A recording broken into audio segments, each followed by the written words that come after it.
Some women have a sixth sense about these things, but I was not one of them. I thought I was smart, that I could see through the facade. But Hunter, my second husband, fooled me. Big time.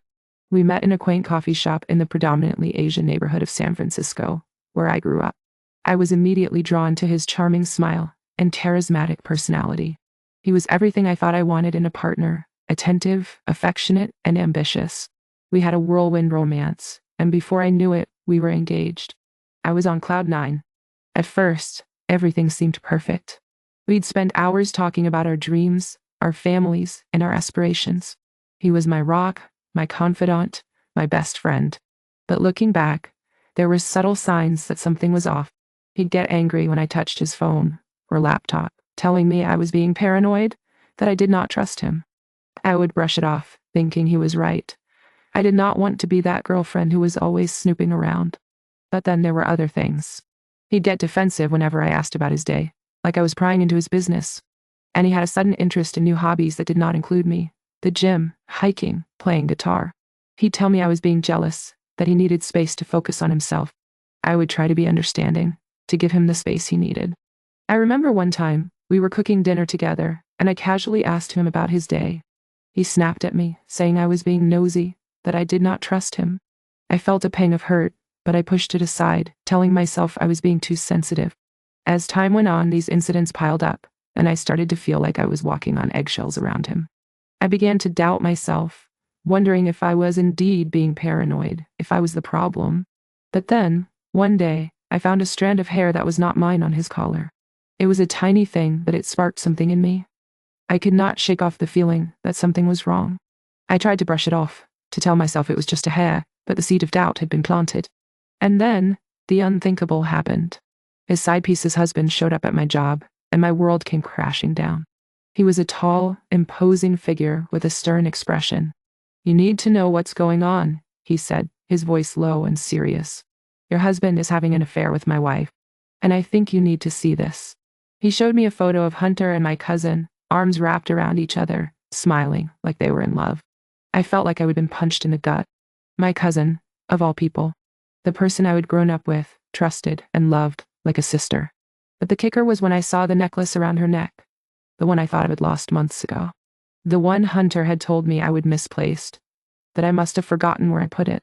I felt a wave of nausea wash over me as I realized the truth. He'd been lying to me, manipulating me, and using me. I could not breathe. I could not think. All I could do was feel the pain, the anger, the betrayal. I wanted to scream, to cry, to lash out at him. But most of all, I wanted to know why. Why had he done this to me? Why had he lied to me, deceived me, and broken my trust? As I sat there trying to process everything, I knew I had to talk to my aunt. She'd been through something similar, and I needed her guidance, her support. I called her, and we met up at her house. "Auntie, I do not know what to do," I said, tears streaming down my face. "I feel so stupid, so blind." She held me close, her voice soft and soothing. "You did not do anything wrong, sweetie. He's the one who's wrong. He's the one who cheated, who lied, who manipulated you." She told me about her own experiences, about how her ex-husband had cheated on her, and how she'd felt like she was losing her mind. But she also told me about how she'd found her strength, her voice, and her independence. "You do not have to go through this alone," she said. "You do not have to forgive him, not yet. But you do have to take care of yourself, take time to heal, and find your own strength." I knew she was right. I could not stay with him, not after what he'd done. I needed to get out, to get help, and to find myself again. My sister took me in, letting me stay with her until I got back on my feet. It was a tough time, but having her support made all the difference. She listened to me, cried with me, and reminded me of my worth. As I navigated this new reality, I realized I had a choice to make. I could let Hunter's betrayal define me, or I could use it as a catalyst for growth. I could let him take my sense of reality and sanity, or I could reclaim them. I decided to write him a letter, to tell him everything I had been wanting to say, but could not. I poured my heart out, telling him about the pain he'd caused, the lies he'd told, and the trust he'd broken. "Hunter," I wrote, "I know what you did. I know about the affair, about my cousin, and about the lies. I know you manipulated me, gaslighted me, and made me doubt myself. But I also know I am not to blame. I am not the one who cheated, who lied, who broke our vows.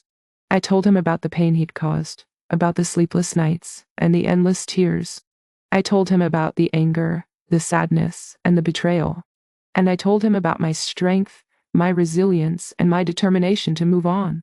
You may have broken my trust, I wrote, but you cannot break me. I am still standing, still fighting, and still rising. You may have taken my heart, but you cannot take my soul. I am still mine, still whole, and still worthy of love. As I finished writing the letter, I felt a sense of closure, a sense of empowerment. I knew I still had a long way to go, but I also knew I was ready. I was ready to face the truth, to heal, and to move on. I was ready to take back my life, my heart, and my sanity. And as I looked in the mirror, I saw a woman who was strong, resilient, and determined. I saw a woman who had been broken, but not defeated. I saw a woman who was rising, phoenix-like, from the ashes. I took a deep breath, feeling a sense of resolve wash over me. I knew I would be okay. I knew I would heal. And I knew I would emerge from this experience stronger, wiser, and more radiant than ever.